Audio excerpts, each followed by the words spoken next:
Hello, this is Sunday Morning with me, Zara Janjua. Very, very lovely to be with you today.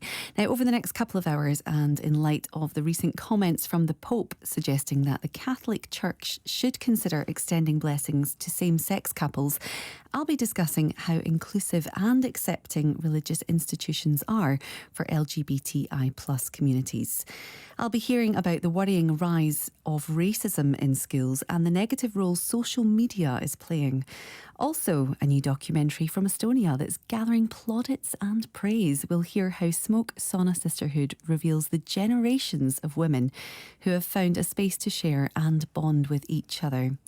And if you're contemplating getting out of bed to walk the dog, or perhaps you're already there and listening to us on your headphones, a small canine treat coming up. I'll be talking to the author of A Dog Walker's Guide to God.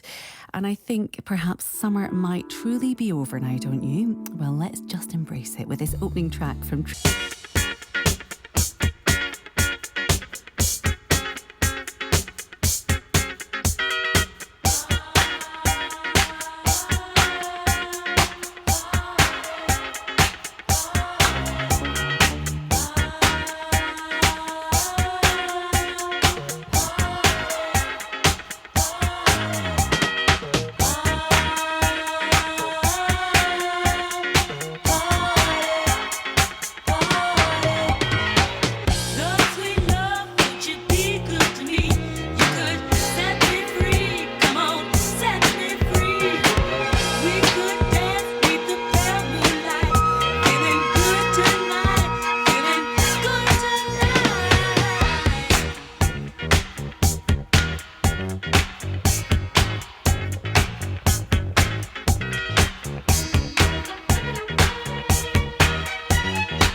beautiful song to wake up to.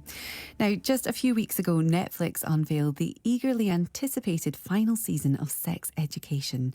Renowned for its frank exploration of the romantic lives of contemporary teenagers, this season takes a compassionate and introspective approach to the intricate challenges faced by individuals at the intersection of faith and LGBTI plus identity. Eric, masterfully portrayed by the talented Ncuti Gatwa, embarks on a heartfelt journey of self-discovery, navigating the complexities of being a gay man while remaining deeply connected to his faith. Let's hear a clip of Eric telling his church congregation who he really is. My name is Eric Effiong,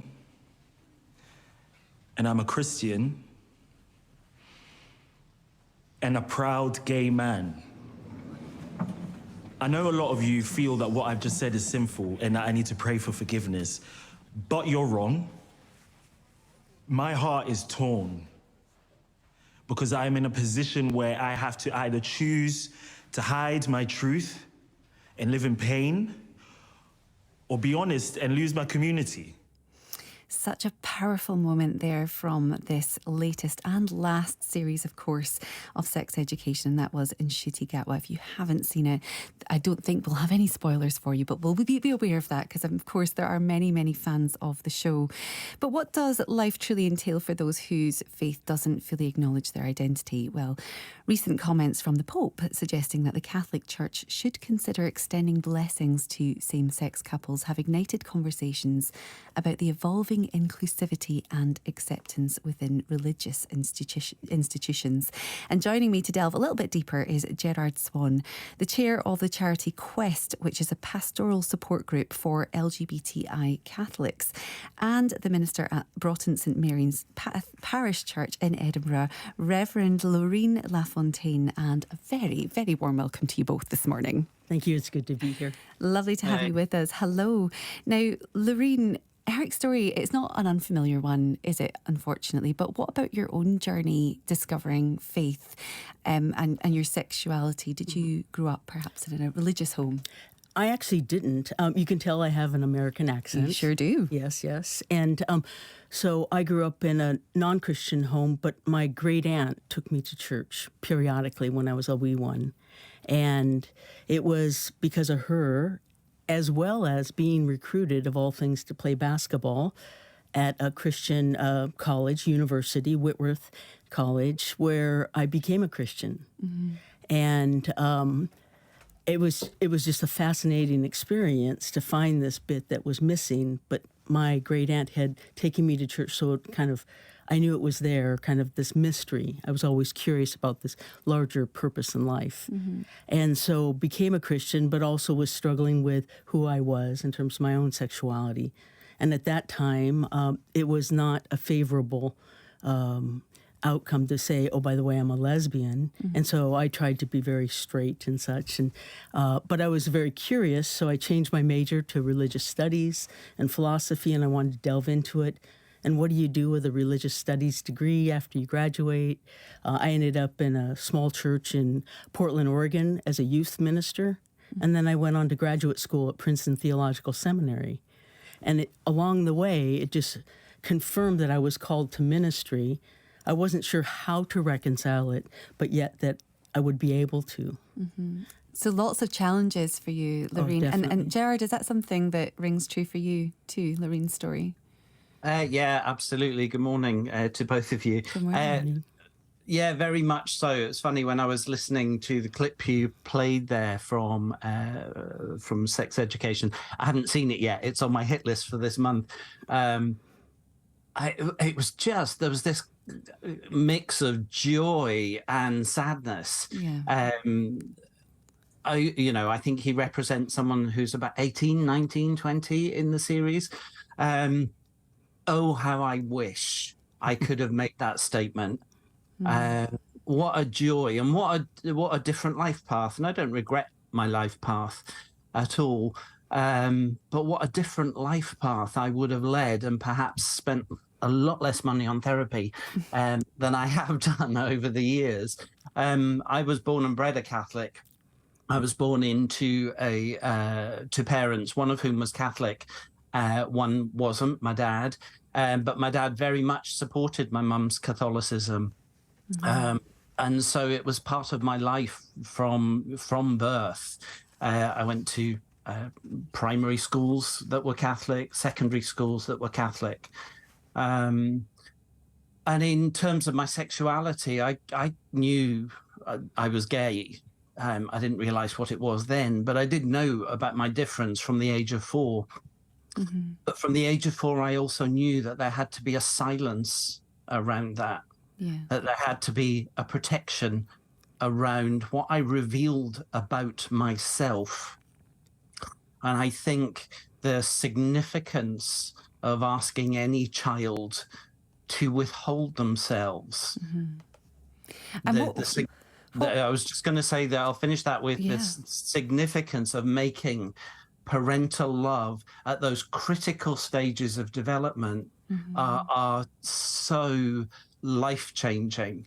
And what were some of the challenges then, Gerard, when you did sort of decide that you were able to reconcile, or when you found, I guess, the courage really to embrace it and to be open with your sexuality? What were some of the challenges you faced? I think, like many people, it was a very at stages journey of, I was clearly straight. And that this inclination was just a little bit of me. And so I experimented with girlfriends, and, as a teenager, it all kind of works just because you're a teenager, but it didn't work emotionally, and it didn't work spiritually. There was this discordance inside. And what I've come to realize is that as a very young person, with all of this silence around me, I was asked to cleave apart the components of myself almost in order to meet the needs of those people around me. So I started my coming out journey when I was in my very, very late teens, with a Christian friend who prayed for my healing. I'd argue now that I've had it. Then that journey continued in my 20s with some very close friends. But I didn't come out to my parents till I was 35. And what a significant thing to say, that my parents didn't know a significant part of me until I was in my mid-30s, that they'd missed out on all of those opportunities for connection. And that was true for, large sections of my community. When we force people to live in closets, then we deny ourselves. Lorraine's nodding as you're speaking here. Access to all the gifts they bring to us, all the joy they could bring us. Lorraine, is that something that you can relate to? Oh, definitely. And I think the irony is that the church says it's welcoming. And yet I know when I was coming out and trying to discover who I was, it was, no, we only welcome you if. And I kept struggling with that because in undergrad, studying the Bible, I had a professor who said, well, we've changed our mind how we interpret women being ordained. And we changed our mind how we interpret slavery. For example, the PCUSA, Presbyterian Church USA, they split around the time of the Civil War because of biblical interpretations. Slaves, obey your masters. So they've changed their mind around slavery. There's been changes around how we treat children and women. And so I asked that same professor years later, how come we don't change our understanding or have a more holistic understanding of how people are interpreting scriptures around sexuality, which ironically, Jesus said nothing about sexuality. And he said, well, that's just how it is. And so it really isn't about a theological issue. It's more about a fear issue. People don't know how to talk about their own sexuality. The church has done a really poor job of helping anyone talk about their sexuality. And is it easier now for young people who are experiencing this change or this moment where they want to be open? Is it much easier for them now? If we're talking about progress, I'll ask you first, Lorraine. Do you find that things have changed so much since when you were? Oh, definitely. Younger? I think so, and particularly here in Scotland, and I think what I've seen is kids are willing to speak their truth. And at times, and mostly, it's to say, I will say who I am, and if the church has a problem with it, they walk away from the church. And for me, it's about being a community of faith and creating a space where people can say who they are, discover and live out the reality of their lives as we're all called to live, that it's a blessing, not a curse. And it's exciting. I've done a lot of work with some kids here in Edinburgh, and it's just refreshing, and it makes me feel like a grandma when I'm talking to them about how it was in the 70s and the 80s. And it's far more welcoming. It sounds you're helping to create this more welcoming environment. Jared, I want to ask you also then, how do you perceive the Pope's remarks regarding same-sex blessings? While they might appear positive on the surface, there's, appears to be a bit of a lack in terms of what that actually means. I think it's important. It might be important just briefly to look at the context within which he said this. So I'll try and keep this bit of it as brief as possible. 5 cardinals, who some have described as conservative, wrote to him with 5 questions, and they did that in July. And I believe that they were unhappy with his responses, so they sharpened their questions. And the questions are supposed to be answered technically in the legalities of the Catholic Church by the Pope giving a yes or no answer, and he didn't. And one of the questions that he was asked, the first one, was about the certainty, the rigidity, if you like, of divine revelation is the phrase that's used. What God wants might be an easier way to grasp that. And his response was, what God wants doesn't change. However, the people interpreting what God wants he doesn't use the word fallible, but the implication is there.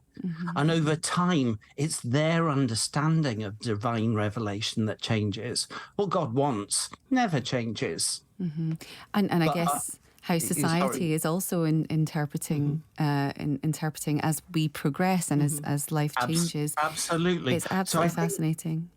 So I think the second question then is about blessings. And he's building here on a lot of the things that he said over time. So I think he asserts church teaching, a section of church teaching, but he's asserting it in relation to sacramental marriage.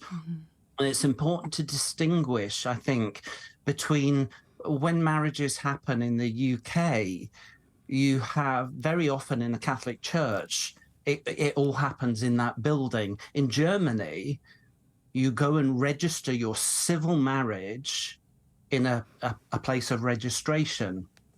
And then at a different point in time, you celebrate your sacramental marriage. One is a legal requirement of the country that you're in, and the other is something that the Catholic Church specifically do. And I think too often the two get confused. And they're talking, I think, very much about sacramental marriage. I just wanted to comment on what Lorraine was saying. Catholic teachers that we have experience of in Quest and that we have been in conversation with, some of them use the word hemorrhaging to talk about the loss of young people to the Catholic Church. And we're losing them because they see the way that their friends are treated. Yes. And they have such a strong moral compass that they won't tolerate behavior which isn't congruent with the message of the gospel, of Christ of the gospel. It's been honestly one of the most heartwarming conversations I think to have this morning, because there will be a number of people watching the show and reflecting very much on what they've seen in sex education. To hear the work that you have both done is incredibly impressive, and I appreciate my time that I've had with you this morning, Gerard Swan and Reverend Laureen Lafontaine. Thank you so much for sharing your insights and sharing your stories with us. Now, coming up, we'll be marking World Mental Health Day on Tuesday, hearing about a new award-winning film about the therapeutic power of saunas. And I'll be hearing from Fiona Stalker on what's coming up on today's Sunday show after 10 o'clock. Some music now, though, from the soundtrack.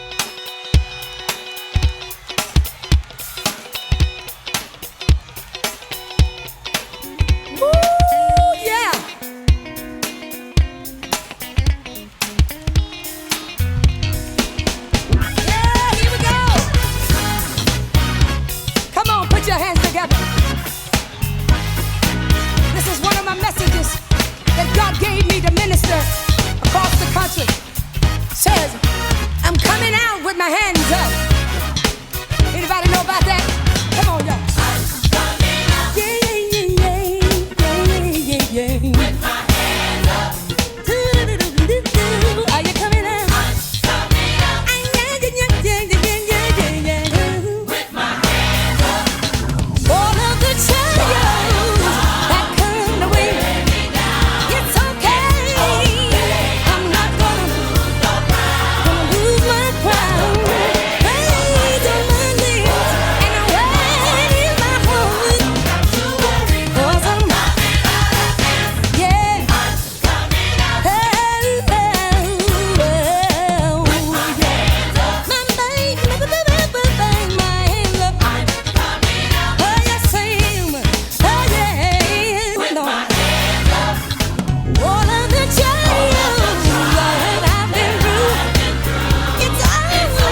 need you to rock with me one more time.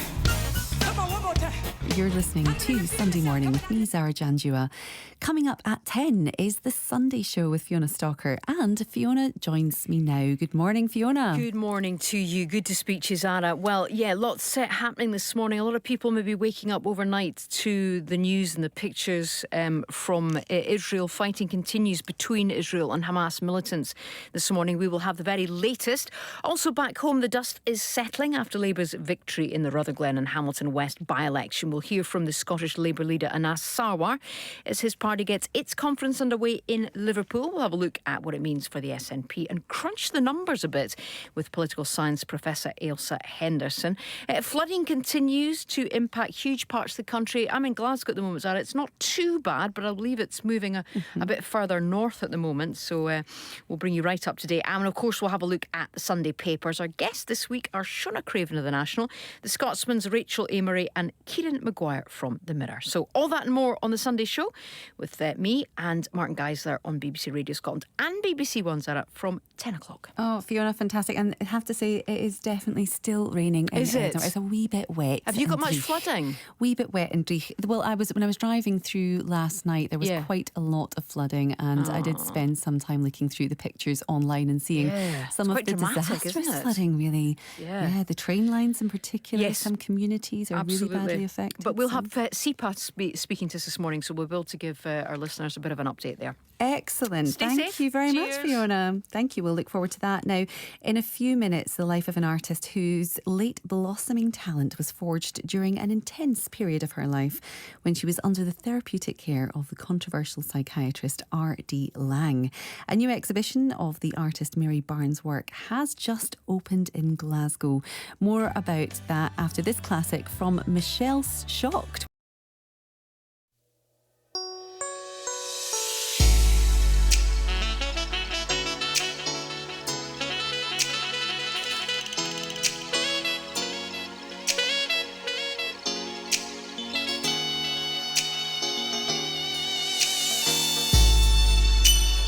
You take my love and I'm willing. There's no limit to the love I'm giving.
Now, Tuesday marks World Mental Health Day, and as part of this month's Scottish Mental Health Arts Festival, a new exhibition about the life and work of the artist Mary Barnes has opened.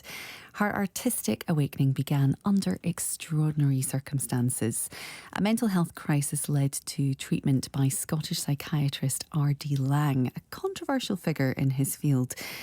That experience, along with her devout Catholicism, was to have a major influence on her artistic life.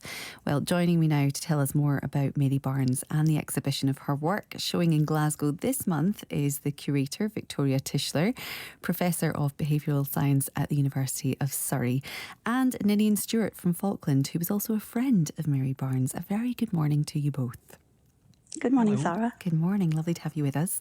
Now, Victoria, as we mentioned there in the intro, she was a patient of R.D. Laing, and that was at Kingsley Hall in London for around about 5 years in the mid to late 1960s. But up to that period, she had a career as a nurse. So can you talk us through what some of the circumstances were surrounding her mental breakdown? Yeah, Mary had quite an unhappy childhood, but yeah, as you mentioned, worked as a nurse and had a mental breakdown in her midlife, in her 40s. And she'd read some of Laing's work and particularly wanted to seek him out. She was interested in the kind of alternative treatments that he was seeking. And so she was the first resident to move into Kingsley Hall in 1965. Wow, a very interesting time period as well for psychology. I think anyone who's perhaps aware of the health service at that time, it perhaps wasn't necessarily the friendliest, but she had an interesting and, obviously a very beneficial experience in the 60s health system, didn't she, Victoria? Yeah, that's right. I mean, Laing, as you said, was a controversial figure, but nevertheless had a very deep influence on the change in mental health care in terms of it being one that was dominated by pharmacological treatment and restraint and electroconvulsive therapy and treatments such as that. He believed in a more holistic, natural way of healing. And in particular, Mary wanted to regress to childhood, to go back to her mother's womb and to be reborn in a sense. And that's exactly what she did at Kingsley Hall. And she recovered and became an accomplished artist, a writer, and a mental health activist. Ninian, we keep describing the psychiatrist R.D. Laing as a controversial figure. Can you explain why that was? But also, you did know Mary, and so what was the impact of these controversial processes on Mary? So I didn't know Laing very well. I kind of knew of his work, and he came up to visit me in Falkland at one point when he was trying to, give birth to another community in a sense, but one in Scotland. Mm-hmm. So he had a real deep desire. He had very deep Celtic roots. And so he came up here to Scotland, but by that point in his life, things had begun to fall apart a bit. He was drinking an awful lot, and that was never going to come into being. But through that, I had, the joy and privilege of Mary coming up, I think in a sense wanting to support that effort, wanting to give something back to life in the way that she had been really helped to break through herself. Mm-hmm. And so, yeah, I got to know her as she was in a position to really give back and really doing some wonderful work and offering a lot of support to a lot of people who were, I suppose, looking for something different. Mm.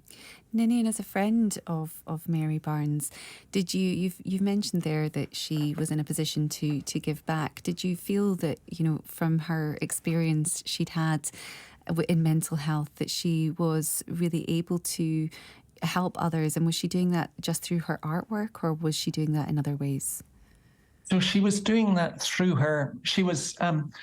Whenever anybody would visit Mary, she would pretty well always be working. She would always be working. She had a real deep desire to put out, in a sense, and express what was going on for her and what she saw happening in nature or what she saw happening in life, or themes of resurrection or transformation or all of that, kind of the snowdrops coming up in the wintertime.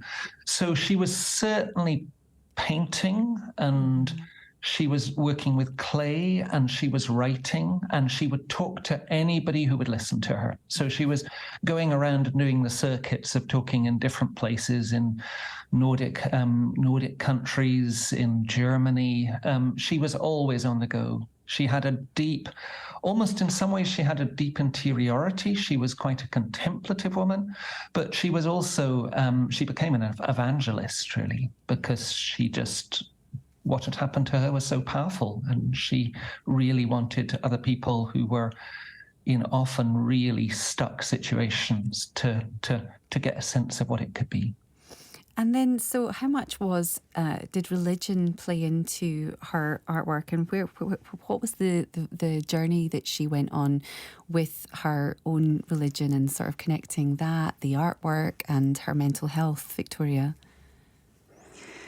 Her faith and her religion is a real constant throughout the body of her artwork. I mean, she first started making work at Kingsley Hall, but she worked right through to the end of her life. And having looked a lot at her work, and she made a lot of artwork, as Ninian said, she was quite prolific. She was always painting or making or writing, and she gave a lot of work away, but she also exhibited work.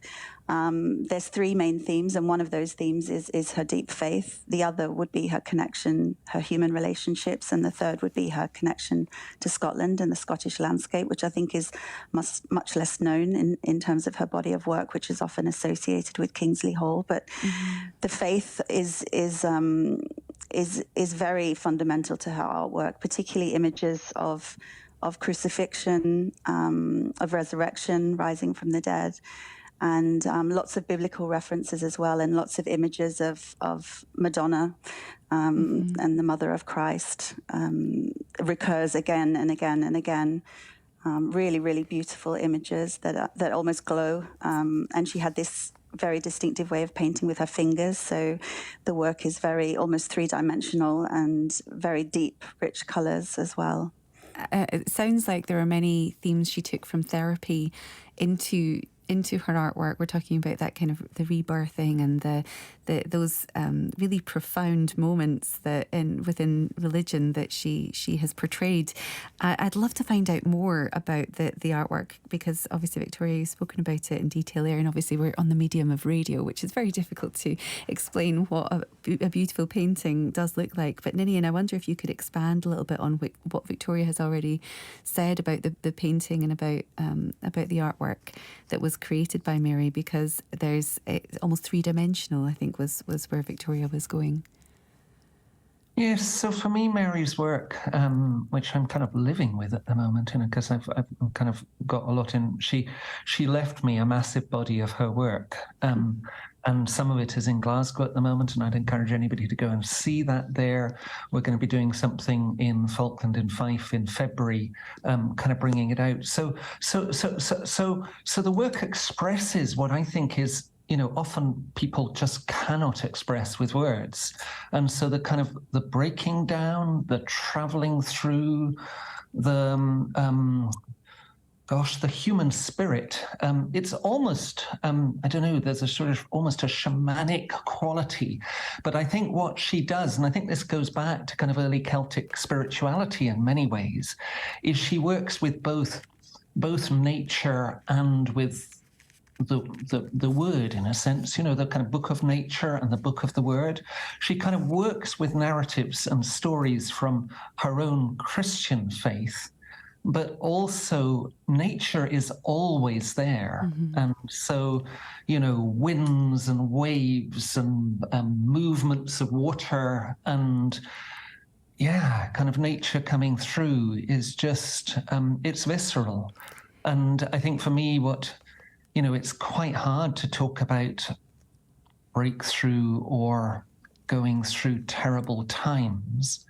But Mary had got to a point of being able to put it out there, which means that some of the works are not very comfortable. Some of the works are beautiful, but it always kind of touches something, I think, well, certainly in me, quite deep. But I think people who see her work, often, wow. Well, Mary Barnes has had quite an extraordinary life, and it's amazing to really think about the impact of that therapy and that had on her personally, her spiritually, and of course her career. Professor Victoria Tischler and Ninian Stewart, thank you so much for joining me this morning. And the exhibition Rebirth and Revolution, The Life and Legacy of Mary Barnes is on at the Ark on Chapel Lane in Glasgow until Saturday 21st of October, and you can check out the Scottish Mental Health Arts Festival website for more events across the month focusing on Mary's life and work. Now, Deacon Blue are currently on tour. Their Scottish leg begins on the 10th in Edinburgh's Usher Hall.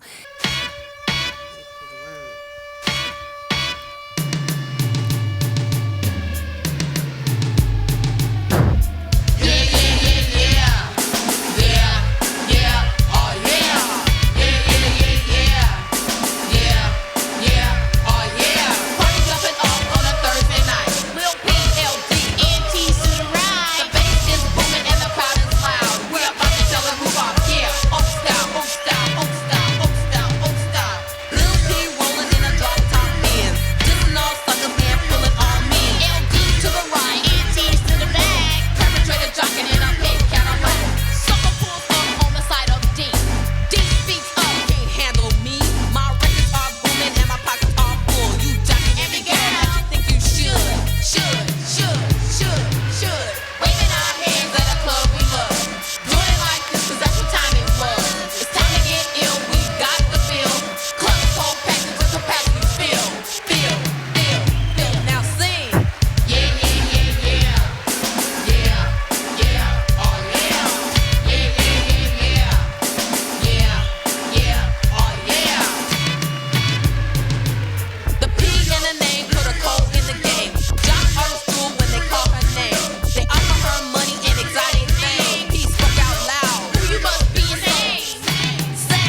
excitement hot and heavy at the Louisville Gardens Tuesday night. Prizes will be given away, and the USWA Ring Girls will be on hand. Ben Jordan takes on Scott Braddock. Joey Maggs battles the Inhuman. Rex King takes on Tom Burton. In a grudge battle, Bill Superstar Dundee with Tessa battles Dirty White Boy Tony Anthony with Ronnie P. Gossett. In the main event for the World Unified Heavyweight Championship, a return match with no referee in the ring, the Snowman, the new champion, takes on former champion Jerry the King Lawler Tuesday night in Louisville. It is 8:48 a.m. and you're listening to Sunday Morning with me, Zara Janjua. Now, we often think of a sauna as a place of relaxation at the gym or pool, but for Estonian film director Anna Hints, saunas represent something much deeper.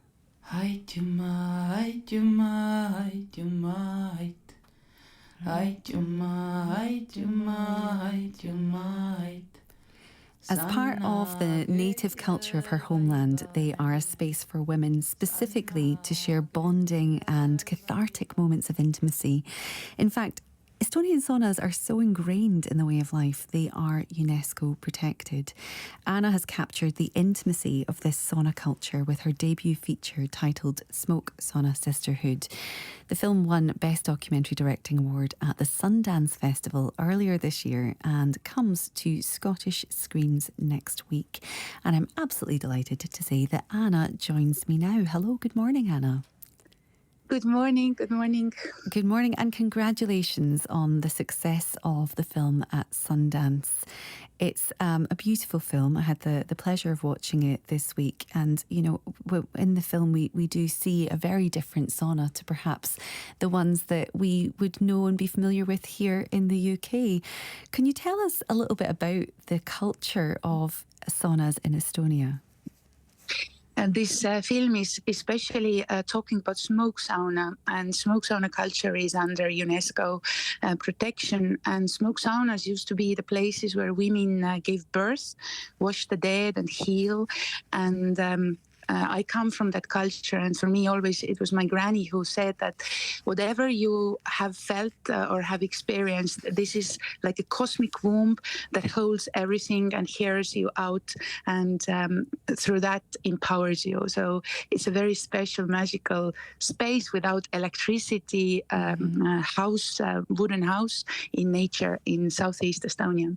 And we heard a little bit of the chanting there. That's part of the ritual, isn't it? So it's not just simply sitting in the sauna and, you know, enjoying the sort of healing properties, but there is lots of chanting and the prayers, and you wash each other. Can you tell us more about the prayers and the chanting? Are there specific ones that you use or you sing while you're in the sauna? Yes, they're still alive in southeast Estonia, in Võro and Seto culture. Smoke saunas used to be much more and all over Estonia, but now a lot of those chants are lost. But here we still have them, and we believe in the power of words, so that through words you can heal, but you can also destroy. So the healers always use words that come to them, or, you know, from cosmos, or somebody gives them great spirit, you can say. And we believe also the power of water and different elements, and that nature around us is alive. And with that help, with the help of all those spirits, and vocalizing them and asking help and support, you can go through very dark traumas or challenges.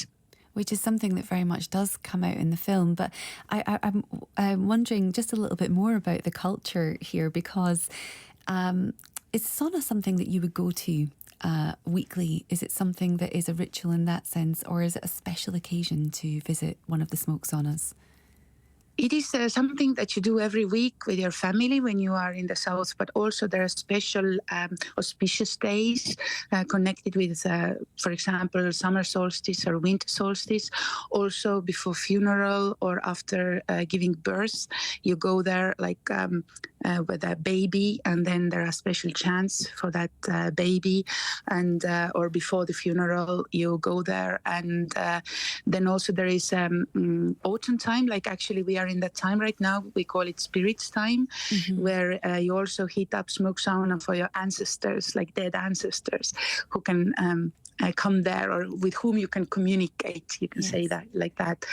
So it's different saunas for different occasions. And Anna, we keep describing it as a smoke sauna. For those who perhaps don't know what that is, can you just explain what a smoke sauna is and how that is different from perhaps saunas that we would visit in the gym? So smoke sauna is without chimney. It dates back to pre-Christian times. Nobody knows how old is the tradition, because it was, oral tradition and centuries or thousands years old. We don't know exactly. And it is without electricity. For us, smoke sauna is a sacred place, like somebody would go to church. We go to smoke sauna. It's like a living being. And it is a wooden building in nature. And also you heat it up beforehand, around 6 hours. And then you cannot heat it up while you are there. So you enter then after the heating, after the smoke is let out, and then it stays warm long, and it's a special tardy smell there, and special heat and special moist that is really something that I've never felt anywhere else. And also in smoke saunas, you could smoke animals, like for eating, like pigs, for example. So it's like we do a lot of fish in Scotland, so yeah, I can relate. Yeah, and when I've traveled, and I've felt similarities, for example, with Native American sweat lodges, a bit like kind of similar places. But yeah, it is, and it's this dark inside. It is dark because there is smoke, so it's like you can get this. What is the word in English? Like you can make your like coal is there, and it's really like a cosmic womb. And you enter there, you take off your clothes, but not just physical clothes, but this kind of concepts that we have about ourselves. You can enter there naked in all senses, and you always wash there not just your body but also your soul, your emotions. And one smoke sauna session lasts around 4 hours, and you're inside, then you go out to breathe, you come back. And to understand smoke sauna and the spirituality is to understand where it belongs to, and where it belongs to is really this spirituality connected with nature. And our understanding of time is different. It's not linear but cyclic, like in nature. So it's in that way totally different from spa sauna that is often exposed, but there it is dark, and in that darkness actually you start to see so much more. Subconsciousness. The women bear everything, don't they, in this? And actually, that's something I really was keen to ask you about, because it's not, the naked female form is exposed, but not in a salacious way. There's actually, I feel the women bear their souls in this film more than themselves, or more than their bodies. It really does showcase some of the conversations and the spirituality that comes from this, because what you've done so far is really pull us into that world of the sauna, and I can almost feel, what it's like to be in there with you. But was it important for you to show the women at their most vulnerable, to elicit some of those stories from them? It was very important to capture and show that this kind of safe space where you can be absolutely vulnerable is possible, and one should not be afraid of so-called uncomfortable topics or uncomfortable experiences. And this is my experience coming up from that culture, that we are not afraid of that. And when we have this community around who listens without judgment, we get a lot of empowerment. And also I wanted to really show that female body can be shown and can be seen without sexualization, without male gaze, so-called. And it was very, very important to me to give that that viewpoint to the viewers, or that possibility, and make them experience in the cinema hall, in the dark cinema hall, this experience that I felt throughout my life growing up and in the smoke sauna culture, that this is possible. This kind of safe space is possible.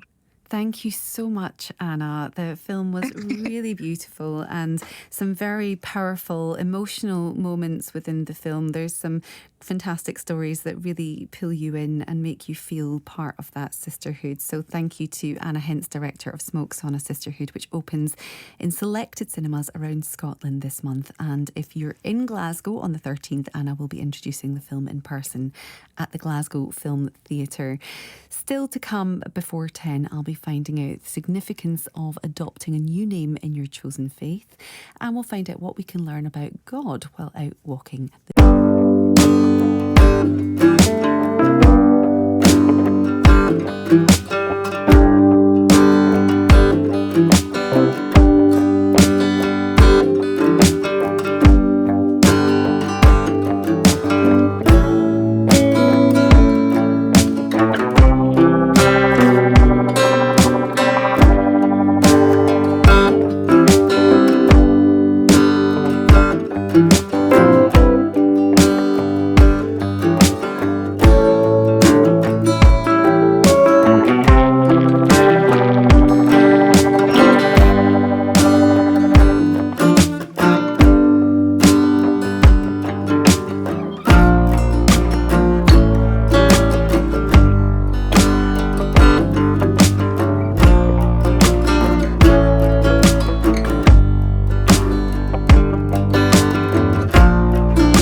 thank you especially for that weather update, something I'm sure we're all very keen to hear about.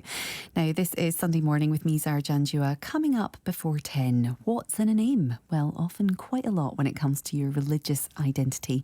We'll be discussing the documentary Cassius X about Muhammad Ali and the Nation of Islam, and how taking on a new religious name can change your perception of yourself.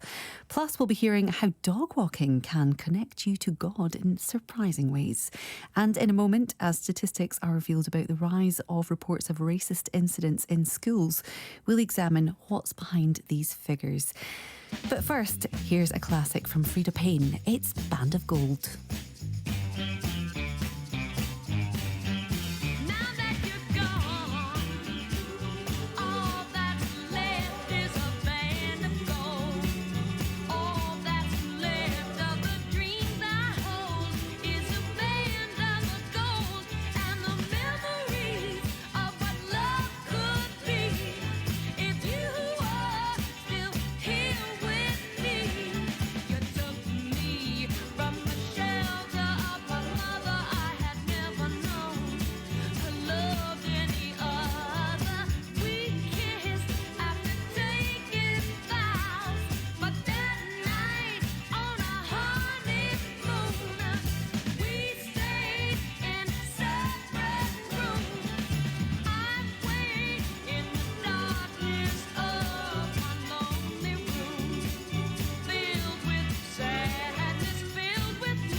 Band of Gold by Frida Payne. Now, last week it was revealed that there has been a 74% increase in the number of incidents of racist bullying reported at Scottish schools over the last 3 years.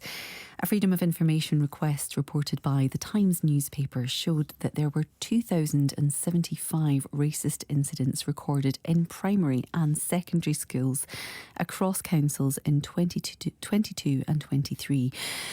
But what do these statistics tell us about the attitudes towards race in our schools? Is there a growing problem with racism, or do the figures represent the growing number of schools submitting reports? Well, joining me to discuss this is Dr. Khadija Mohammed, Senior Lecturer in University at the University of in Education at the University of the West of Scotland and founder of the Scottish Association of Minority Ethnic Educators. Good morning to you, Khadija. Morning, Zara. Lovely to hear from you this morning. Now, I think it's great if we can just kick off with some of the figures to really kind of look over what those show us statistically. So if you could kind of talk us through those findings. Yeah, Zara, I mean, you've just quoted there the 2,075 incidents recorded. I would probably argue that it's far higher than that. And it's just simply because they're not being appropriately documented and reported in schools.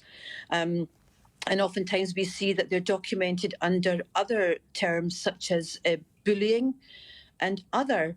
And oftentimes when we look at the racist figures, they're quite low. And that probably means sometimes that we're either not, maybe schools are unsure of how to record them, so they're put under other, or sometimes we also have that belief that if bullying and name calling is possibly the same as a racist incident, and it's absolutely not.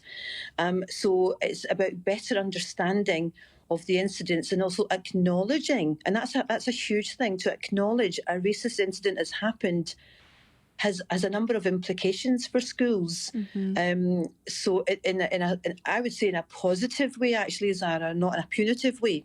So you think there's potentially an issue with the classification, and so actually these figures, although stark, perhaps aren't quite what they are in reality, or the reality of the situation is. But do you think there has been an increase in engagement by schools to actually highlight racism? There has been a growing increase, Zara. We've got a long way to go yet, and we mustn't become complacent. There's been a growing increase because we have been doing a little bit of work in this space. Our colleagues, obviously, in Clare are doing some wonderful work, but also in Scottish Government, we have the Anti-Racism in Education programme. And in that, we're trying to work across education with key stakeholders, leaders, teachers at grassroots level, in developing their racial literacy, and really encouraging them actually to begin to think about racism and racist incidents in schools, so that they're more confident and competent in recording that. And it's also, again, just so that they're able to then ask themselves as leaders, what do we now need to do? If we are recording a racist incident has happened in our school, what does this mean for me as a leader? How am I going to support, most importantly, the young people and their families? And how am I going to support my staff in taking this work forward? And that's probably, Zara, a closer look at our policies, our processes, and actually, and confront actually I think the roots of this, which can also sit within our curriculum, which is very Eurocentric and Western knowledge based. So how do we really begin, I guess, to have or find resolve, which will require some really honest, often uncomfortable discussions, but also within that space, Sarah, a more diverse workforce. Yes. I mean, you used a very interesting term, racial literacy.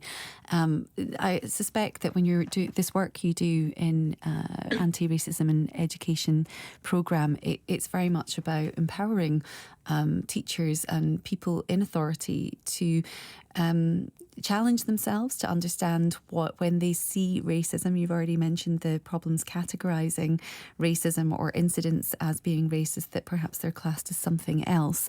But when it comes to the racist abuse that is being reported, what actually is that? What are we seeing an increase in? Is it, violence? Is it use of language? Is it, how are we seeing that rise at the moment? How's that manifesting?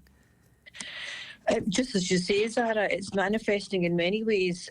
So I know that in some schools we have noted, you see it through social media sometimes, where someone's made a recording and it can be some violent incident. Oftentimes, Zara, it's very subtle and very covert. It's those daily microaggressions, which really is those kind of, common slurs, those throwaway comments that people often make about somebody's hair, about somebody's hijab, someone's colour of skin. And so that is really how it manifests. But also sometimes, Zara, and most often we see it when we the subjects that we're teaching in schools and the content of those subjects. Tell me more about that. They often enforce negative stereotypes. And you're saying this is the curriculum, essentially, because you mentioned earlier that you're very keen to look at the curriculum or the programme, the processes, the structure of the education system that we have at the moment. But how then can you tell me a bit more about your thoughts on the education system, the curriculum, what we're actually teaching students and how this might be contributing to potential issues with racism? So, of course, there's some work underway there, Zara, with our curriculum reform group. So, as part of the Anti-Racism in Education programme, we have 4 work streams. One of them is to look at curriculum and how we can support our teachers going forward, looking at the different subject disciplines. In fact, we recently published a set of anti-racist curriculum principles, both for young people and their teachers. But what we see sometimes, Zara, is I believe sometimes schools feel that they're apolitical sites, and what's going on around the world, should not be discussed in a school environment. Maybe it's because there's a level of nervousness around that. Maybe there is some complacency, but actually our curriculum is really wide, that we can have those critical conversations. We can present resources and content to our young people and encourage them to critically think around that space, as in, what voices are missing here? Whose perspectives are being shared? Is there knowledge base that perhaps could add to the criticality of our discussions here? And I'll give you an example. Sarah, for many years I was a primary 7 teacher, and I used to teach World War II. I never, in the teaching of that topic, spoke to my young people about the Indian soldiers that took part in World War II.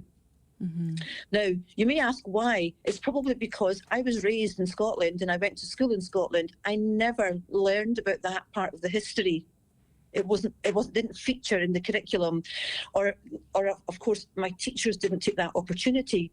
And so obviously, as in my teacher education, when I trained to be a teacher, we didn't explore that area either. And so I go on to then reinforce those problematic beliefs when I'm a teacher in a school. And so therefore there's a real bit of work to be done, not just in our schools, but in teacher education as well. Absolutely. And Khadija, you mentioned social media earlier. What role is social media playing? Because, in comparison to perhaps when I was at school, which was quite some time ago now, but it wasn't a platform that existed. We weren't able to connect with each other, and other pupils weren't sharing information. We weren't, spending time on social media. So how is that contributing potentially to this rise in racism and the figures that we're now seeing? Yeah, Zara, I'm totally on the same space as you. I'm so glad social media wasn't around when I was a child growing up. But yeah, I mean, social media does have a part to play in it, Zara. Of course it does, because our young people are, information is there at the click of a finger. And actually it depends on what they tap into. And then we know that feed then just keeps coming through. So depending on what sites they're on, or actually some of the messaging that we even get from our own media, forgive me, and journalism around portraying particular issues in negative ways, or perhaps almost showing that one side that's being oppressed and the other, and so on. So there's some real problems around how children see headlines in the news and so on and so forth, and they pick up on different Facebook pages and so on. But I would say, and of course, Sarah, that's going to penetrate. They take those problematic beliefs with them into the classroom. But also think about our young children of colour. They're walking along to school. They walk past a news billboard. Migrants go home. Or the current rhetoric within our political sphere, they take that, they internalise that trauma, that racial trauma, that I don't belong here. And then when they go into schools and they face a curriculum where they don't see themselves being reflected, they pick up textbooks that they don't see their lived experience in. I've never picked up a book that had the name Khadija in it. So social media is huge. But again, that's why I'm linking it back to schools. We cannot become complacent and say that problem is outside of schools. And I come back to that point. Schools are not apolitical sites. We need to, as teachers, very cleverly, very intuitively use what's happening in the world as a stimulus, as a provocation to get our young people to really debate these issues out and begin to talk to them about identity and what it means to be who they are and how they've come to be who they are, because that really will help them to develop that strong sense of identity and have a sense of ownership to who they are. Dr. Khadija Mohammed, thank you so much for joining us this morning. And if you have been affected by what you've heard, you can find advice and support around racist abuse through the BBC Action Line. That's bbc.co.uk/action line. Still to come before 10, we'll hear how walking a dog can open up a whole new line of communication with God. And in a moment, the story of how Cassius Clay became Muhammad Ali and the impact of taking on a religious name. But first, this classic from the Beatles.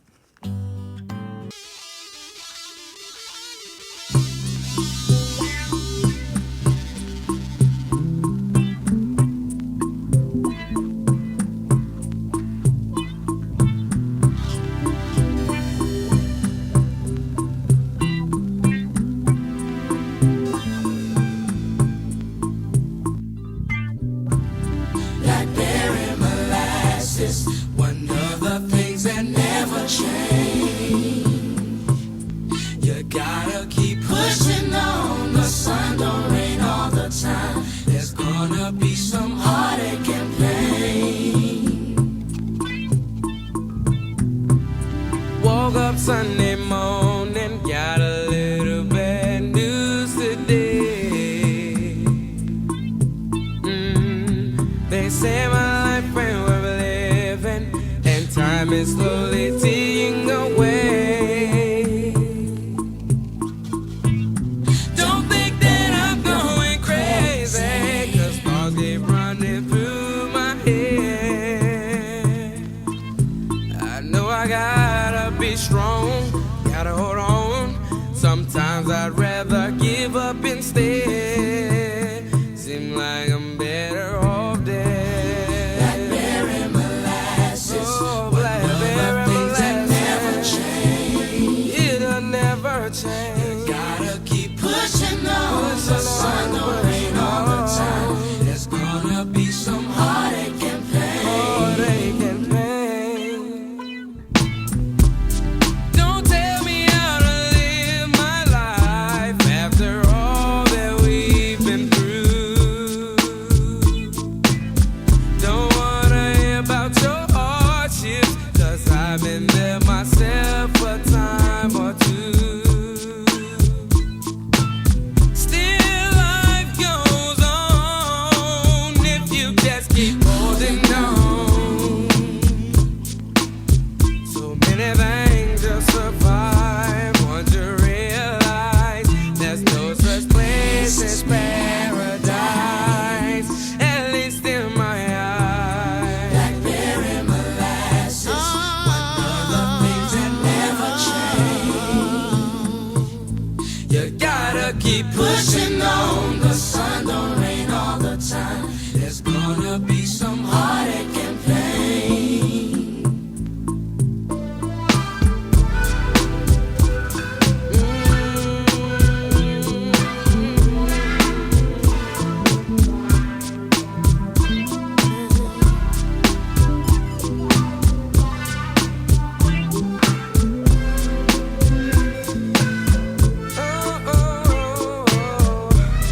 Blackberry molasses, one of the things that never change. You gotta keep pushing on, the sun don't rain all the time. There's gonna be some heartache and pain. Blackberry molasses, one of the things that never change. You gotta keep pushing on, the sun don't rain all the time. There's gonna be some heartache and pain. Blackberry molasses. Now, to mark Black History Month, Cassius X Becoming Ali will be screened at the Glasgow Film Theatre tomorrow night. It tells the story of the early years of the boxer's rise to stardom, his introduction to Islam, and his friendship with Malcolm X, which led him to drop the surname Clay. After fully committing to the Nation of Islam, Cassius X became Muhammad Ali, a name not fully or readily accepted by all. Cassius, did the bus trip take anything out of you, and was it worth the $1,800 it cost you? Mohammed. My name's Mohammed. Y'all keep calling me Cassius. I'm tired of telling you. You know, you're intelligent. My name is Muhammad Ali. Every time I referred to him in my stories as Muhammad Ali, it would be struck out, and it would be changed to Cassius Clay by the Times, edit desk. Champ, Liston hopes you don't have another hernia operation. See, now you rather say Champ than Muhammad, see? And to his credit, he always doubled down on that fact, right? And it spoke to the fact that ultimately for Black people, whatever you call me, you're not going to call me out of my name.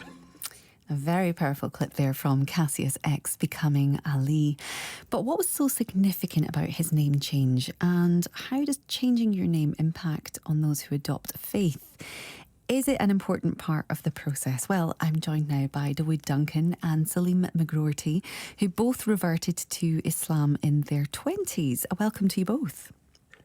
Thanks very much. Good morning, Zara. Good to hear from you. Good morning. Good morning. Now, let's first of all talk about your own name changes. Was it a given when you reverted to Islam that you would take on a Muslim name? Salim, let's come to you first. It's interesting that we're talking about Muhammad Ali this morning, because a lot of the inspiration for me to sort of become a Muslim came from people like Malcolm X and Muhammad Ali. And his example is probably like one of the biggest in modern history of how the name change was very significant and important. So it was kind of underneath the surface of my conversion that like there would be a name change taking place. So this is something that I did, but I also have come to realize that it's actually not a requirement to become a Muslim to change your name. Mm-hmm. So as the years have gone by, I've had quite a few different feelings and ideas about the name change. Mm-hmm. And what about you, Dawood?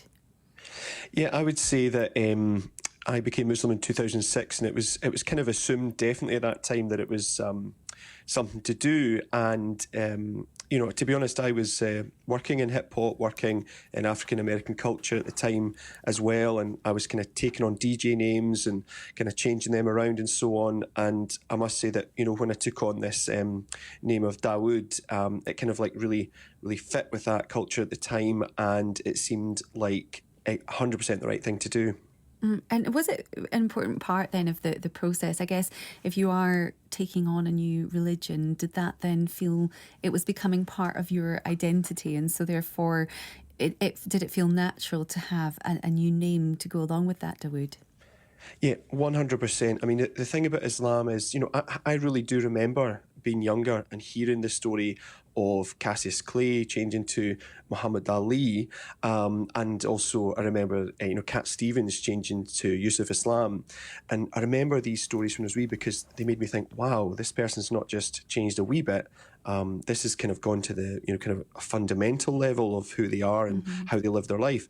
And for me, when I became Muslim, it was such a huge, big thing. I wanted to devote my whole life to God, and every waking moment, and even my sleep to God.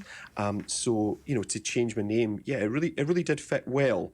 Although I have to say, just like Salim was saying there, subsequently, I've learned, and there's much more of an accept and understanding culture that changing your name for a lot of people, it's not an obligation. Although of course it can mean so much and can have such a big impact in people's life. The impact not just on your own life, but as you've just mentioned there, on everyone else's. My mother actually changed her name when she reverted to Islam when she met my father, a Pakistani man in the 70s. And knowing I was having this conversation with you both this morning, I wanted to talk to her about her process of adopting a name. And for her, it was very pragmatic, really, a decision to make. She didn't feel she was losing a part of her identity in becoming Aisha Janjua from Gloria Pike, which sounds so stark in contrast. And, I wondered how it had affected her identity, because, of course, as a woman, not only was she adopting a new Muslim name, but she was changing her surname as well. And for her, it was it was very pragmatic. But she says that you know, for her, identity is so much more than a name, and that it's something that even her own name of Gloria that she grew up with, she would never have really given up, or would never have really revealed that much about her. With this new name that you have, how was it accepted by your family and people who knew you? Did it present the same challenges that Muhammad Ali faced when he changed his name, Salim? Well, I think there's no comparison really, due to the sort of everything that was going on with Muhammad Ali at the time, all the civil rights movement. So it's kind of not comparable in that way. The stakes were way higher for him. You know, obviously coming to the nation, they would give out names that would tie the African Americans back to their original country and for many of them, their original culture. I mean, 30% of slaves were Muslims. So the stakes are a lot different and a lot higher for Muhammad Ali. For me, I didn't really ask anybody to call me by my new name. I sort of, I've certainly never said to anybody, you got to call me by the name Salim now. I did have a discussion with my mum, and I think if memory serves me right, you know, she asked me if I wanted to be addressed as Salim kind of going forward, and we agreed to that. My mum to this day calls me Salim. Mm-hmm. Some people have only known me as Salim because I've maybe met them at the mosque or whatnot. So but with my friends and people around me, I didn't ask anybody to call me by the name Salim. When they asked, did you take on a Muslim name? I said, I did take on a Muslim name. My name's Salim now. And some of them would ask, well, would you prefer me to call you by this name Salim now? And I was like, I actually really don't mind, you know, whatever makes you feel comfortable with them, you know, so. And my mother actually described it as feeling like she's had two lives, maybe, that there has been a time before and the time now. Dawood, does that ring true to you? Yeah, 100%. I mean, you know, Islam has had such a massive impact on my life. And I think that for me, the name change, the name Dawood, as maybe foreign it sounds to some ears, is like David or Davy in Gaelic. My name, you know, really reminds me of the hadith of Muhammad, peace be upon him, when he said that, you know, Islam, you know, Muhammad, peace be upon him, came to perfect good character. What we noticed by that is he didn't come to bring good character. Good character, as Muslims, you know, are taught that, you know, we know that that's something that's part of humanity and part of Scottish culture is good character.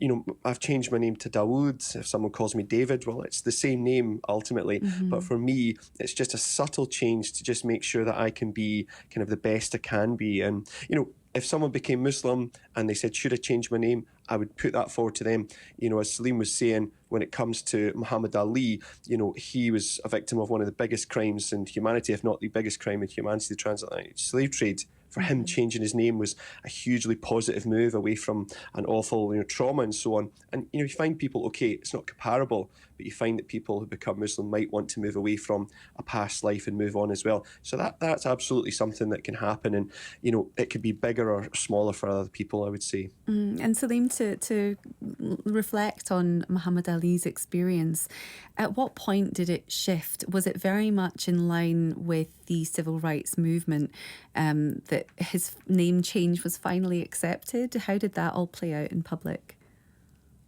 Well, I think initially, after he publicly, after he was questioned about it initially, he said that he was spending time with the Nation of Islam, and at one point he said that his name would be changed to Cassius X, because as was the sort of tradition, if you like, at the time, is when you came to the nation, you would take on the surname X, and then you would wait for your Muslim name to be bestowed upon you by Elijah Muhammad.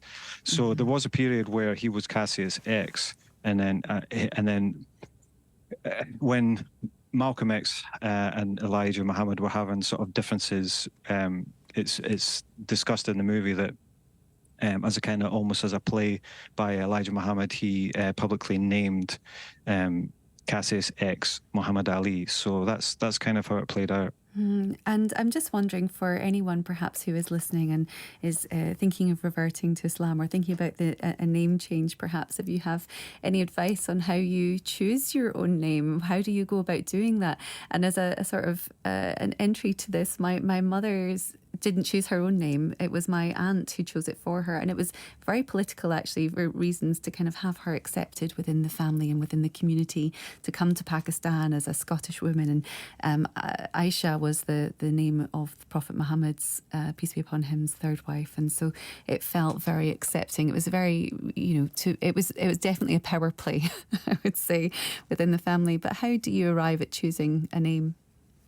And to Dawood first. Okay. Yeah, I would say that when you become Muslim, we've got a huge emphasis on, on our mothers and respecting our mothers and our family and the people around us and the creation of God and, everyone around us. So, part of that consideration is going to be for what's going to help the world around us and so on. Mm-hmm. But ultimately as well, when it's the day of judgment, which as Muslims, always think about, we're going to face God with our own actions and our own decisions. So I would say, you've got every right to, make that decision on what suits yourself as well. And I would say that my name, Dawood, has a huge impact to me. It makes me think of the Prophet Dawood, alayhi salam, the Prophet David, peace be upon him, how he was to be a fair judge, listening to both sides before making judgments. He was also someone who had beautiful voice as well, and I do like to sing and so on. So 100% I would say that my name has had a big effect on me. So have a think about it. Don't feel forced into decisions, but, ultimately you've every right to decide for yourself as well. Thank you. And Salim, your thoughts? Well, I think that part of the process of becoming a Muslim, we need a lot more work to be done in terms of that process. So in terms of taking on a name, I think that when you're starting to think about entering into Islam, the people that are around you that are helping you make that conversion, there needs to be work to be done to sort of help them try and make you understand what is implied by taking on this new faith. So support through that time period is really essential, and that when we're taking on a new name, that it has to be something that is something that suits you and something that you're comfortable with. I think that it's important that we, certainly in this country and many other countries where we're starting to see more people coming to Islam, that we try to normalize the adoption of Islam as a faith in society. So it's not seen as being something foreign or different, but it's actually quite a natural thing to do.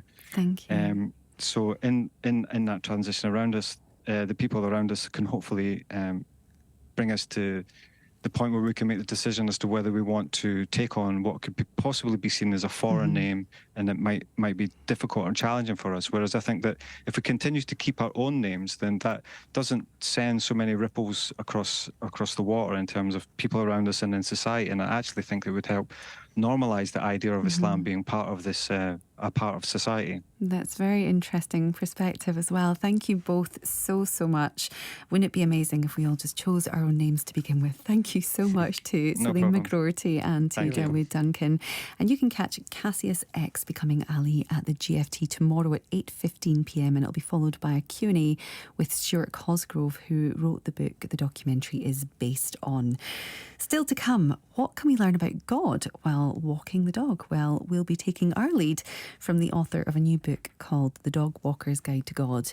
And a regular Thought for the Day contributor, Luke Devlin, tells us why his lasting inspiration is a great Scottish poet who died earlier this year. But first,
Just call on me, brother, when you need a hand.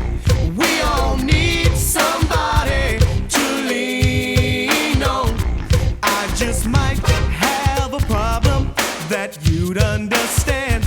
We all need somebody to lean on. Lean on me when you're not strong, and I'll be your friend. I'll help you carry on. For it won't be long till I'm gonna need somebody to lean on. There is a load you have to bear that you can't carry. I'm right up beyond. I'll share the load if you just call me. Lean on me when you're not strong, and I'll be your friend. I'll help you carry on. For city it won't be long till I'm gonna need somebody to lean on. Just call on me, brother, when you need a hand. We all need somebody to lean on. I just might have a problem that you'd understand. We all need somebody to lean on. Lean on me when you're not strong, and I'll be your friend. I'll help you carry on. For city it won't be long till I'm gonna need somebody to lean on. We be jamming, we be jamming, we be jamming, we be jamming, we be jamming, hey. We be jamming.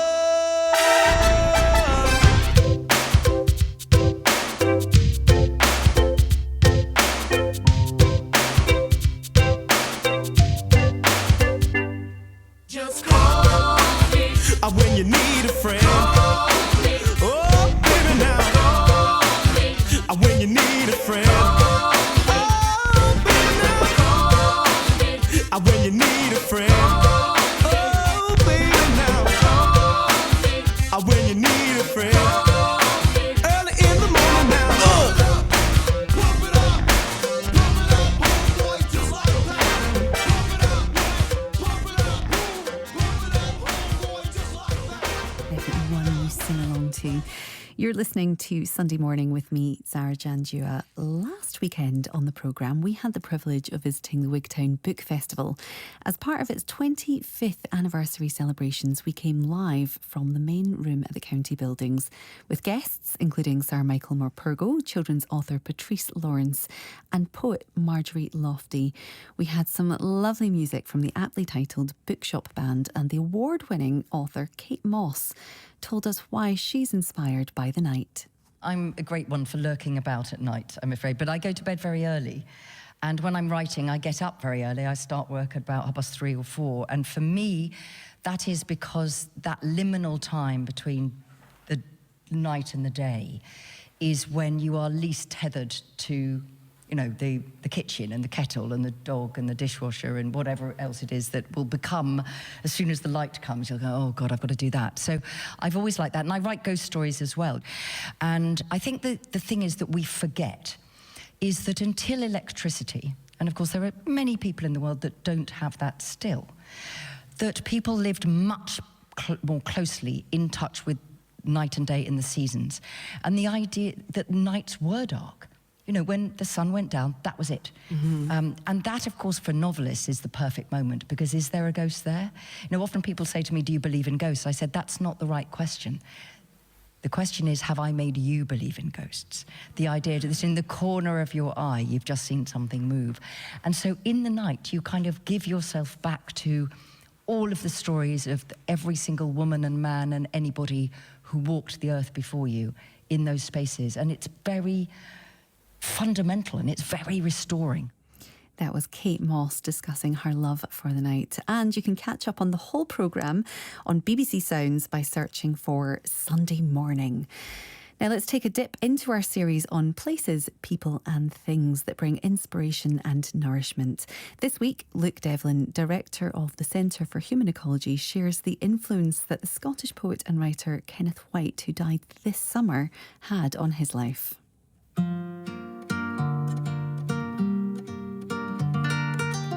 One of my biggest inspirations has been the poet, thinker and philosopher Kenneth White. Someone that I was first introduced to when I was studying human ecology, and my supervisor, Alistair McIntosh, he introduced us to this work, which was really impactful on me at the time. And now I was very concerned about climate change, about the impact that we have on the planet, on the way that we use land and the way that we organise society in ways that was undermining the basis for life on Earth. But I was also troubled by the way that can sometimes just be seen as purely scientific problem, just a matter of measuring carbon emissions. And I always felt that was missing something. It was missing the relationship that we have with the Earth and the relationship that we have with place and with landscapes and waterscapes and hills and mountains and rivers.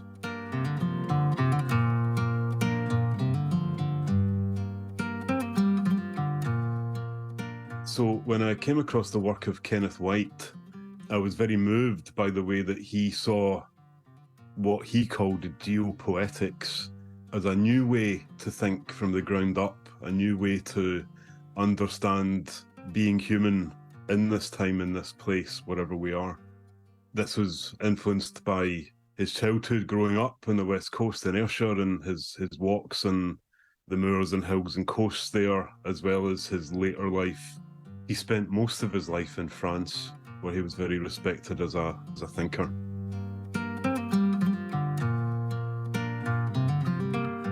So this idea of geopoetics, for me, really opened up the world, in Kenneth White's phrase. It's the opening of a world. It's looking deeper, looking more powerfully into understanding where we are and where we came from, and bringing together some of these scattered elements across poetry and science and philosophy, and integrating them together in a way that opens up new horizons and points towards new paths that we might want to lead for a better future and a better understanding of ourselves and our place in the universe.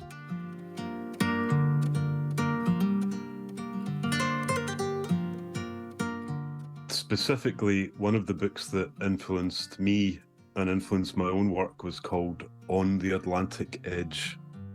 That was really where he was setting out ideas that where we are situated in the kind of North Atlantic, we're not the centre of any great civilization or any great culture, but rather we're a place for new thinking, for ideas to circulate, you know, the great traffic and transit of people and cultures that have come through sea travel and through the many cultures and civilizations that have come to call Scotland home.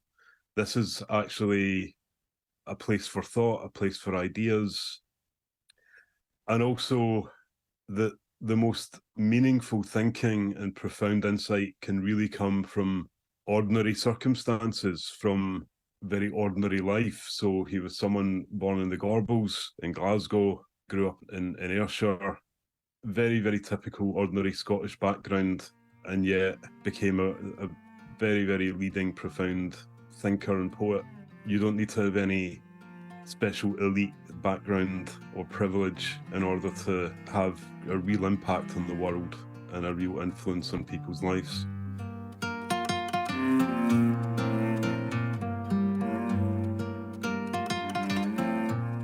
I find myself going back to the work of Kenneth White whenever I'm puzzled by the predicament that I find myself in in terms of understanding the world, and to sustain action and thought and commitment towards wanting to change things for the better needs to be resourced by something profound, something meaningful that keeps you connected to what really matters. And for me, this idea of geopoetics, of building again from the ground up, always returning to the meaning of the place and people and landscape as a way to gain strength and courage and belonging and meaning is something that I find myself returning to quite frequently.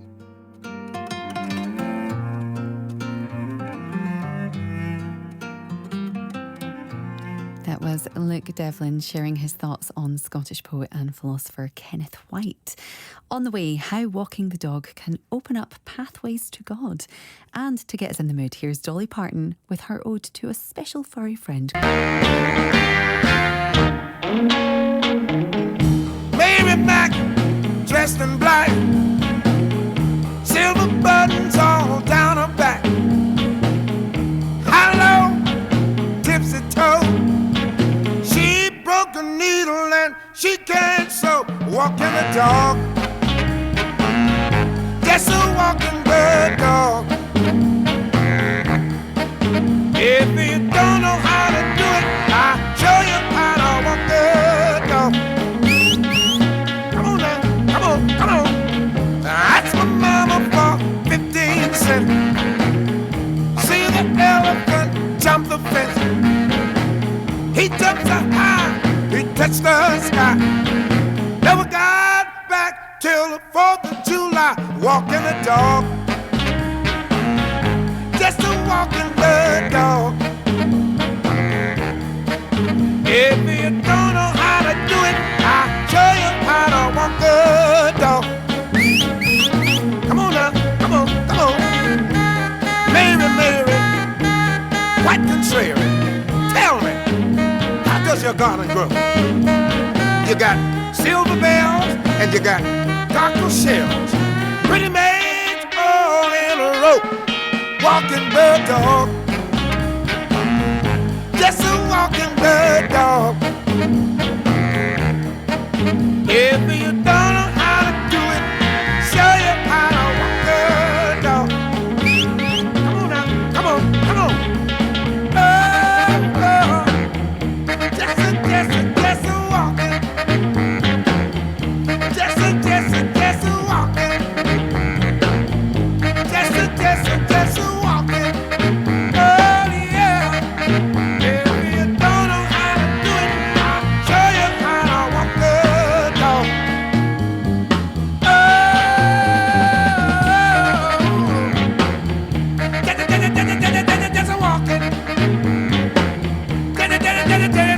Just a walking. Just a walking.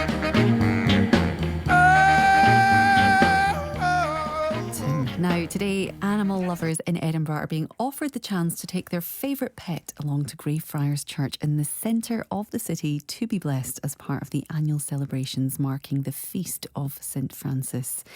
It's often said that we're a nation of animal lovers, and there may be more to thank our furry friends for than you may think. That's according to a new book by Henry Martin called A Dog Walker's Guide to God, which explores the way a simple dog walk can teach us some of life's most profound mysteries. Through a series of 52 short lessons, Henry explains how the simple act of walking a dog can be a spiritual experience and an opportunity to connect with something greater than ourselves. And Henry joins me now. Good morning, Henry. Good morning, Zara. Thank you so much for inviting me on. Delighted to have you. I mean, the last 24 hours have been a bit wet, wild and windy, but I'm assuming you've been out walking, have you? I have. I've got up early this morning. I've walked our two dogs, Hugo and Hera, and it's really beautiful here. The sun's been shining and it's warm and dry. Oh, well done. Well, I'm glad that you have some lovely weather because it does make such a difference, doesn't it? It really does. I think so. So tell me, Henry, why is walking your dog a way to connect with God? Well, it all began, this book, The Dog Walker's Guide to God, when we decided to adopt a dog. And we found Hugo in a refuge. He was very large and he hadn't got a lot of training. So at first, our walks were quite difficult because he had no idea how to walk on a lead. But as we went along together, I started having all these thoughts about companionship with a dog. And I wondered, does it work the other way? When we're walking with God, does God have to issue us with the same instruction over and over again?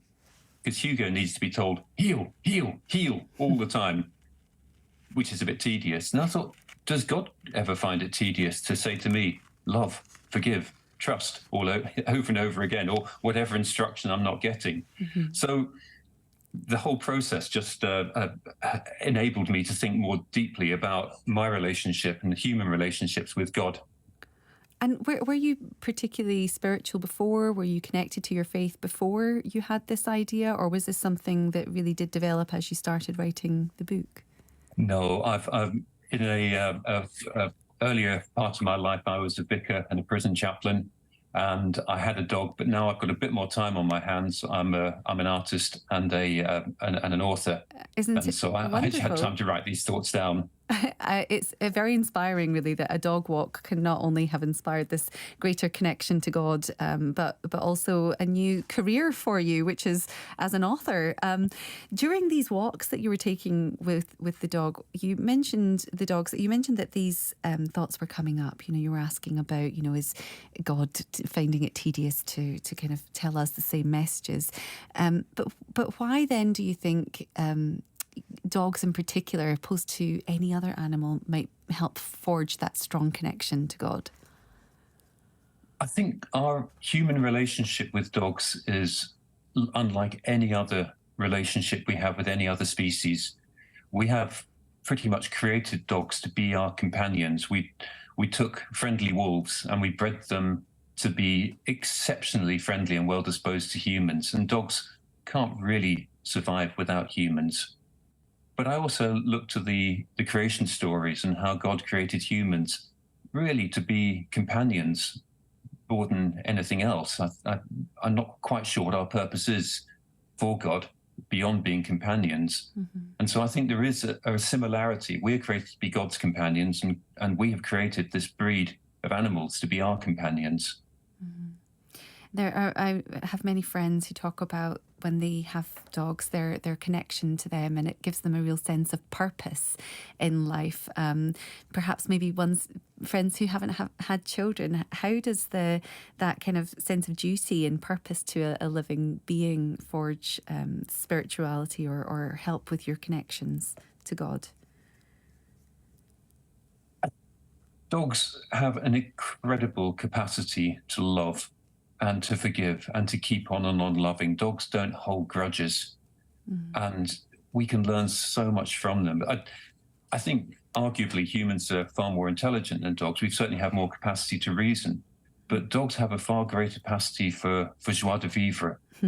And we can certainly learn more about living in the moment, rejoicing, connecting with what's around us, and then if we want to, we can then bring those thoughts to God as well, and appreciate every moment God gives us.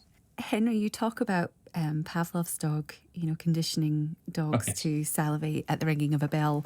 So how do we have a Pavlovian response to God? Well, my faith tradition is Anglican, and we ring bells, and so we ring a bell, and we think, literal. It's time for worship.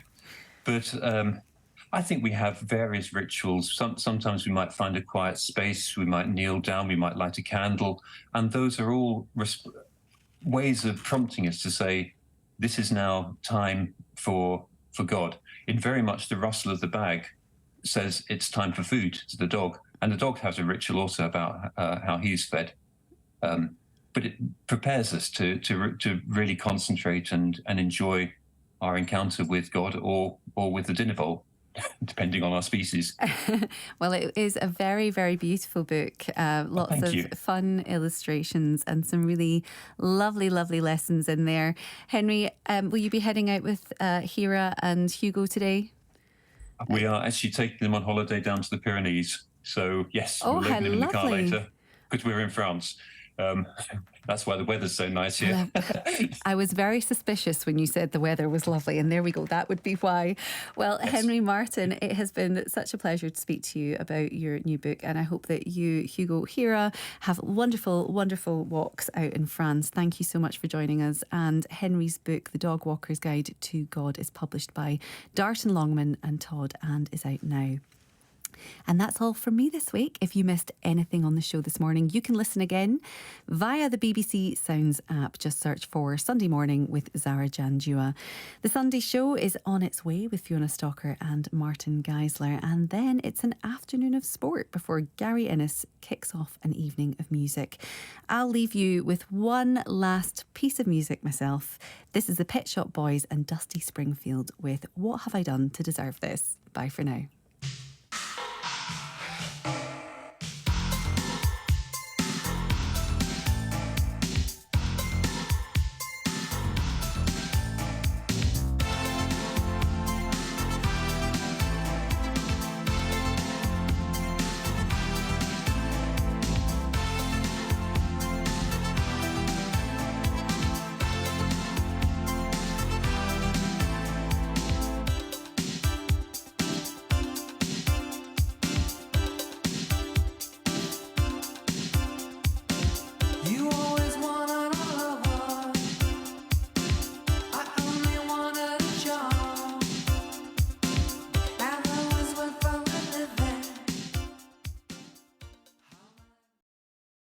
Thank you.